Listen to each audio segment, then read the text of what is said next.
大家好，我係游文松。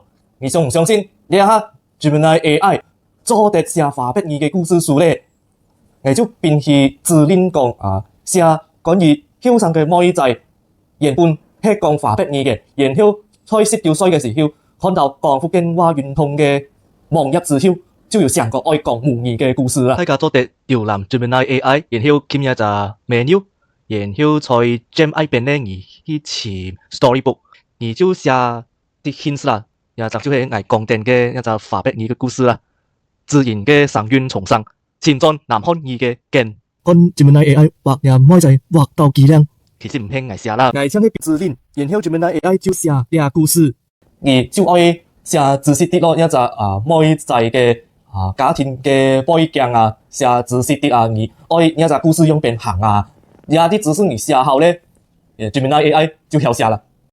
YouTube 嘅觀眾咧，做得在留言區嗰邊簽一隻故事書嘅連結之後咧，你撳落去你就看到呢本故事書啦。雖然一隻原本係假嘅啦，不過我都希望做得啟發到大家愛保護母語嘅心啦。多謝大家。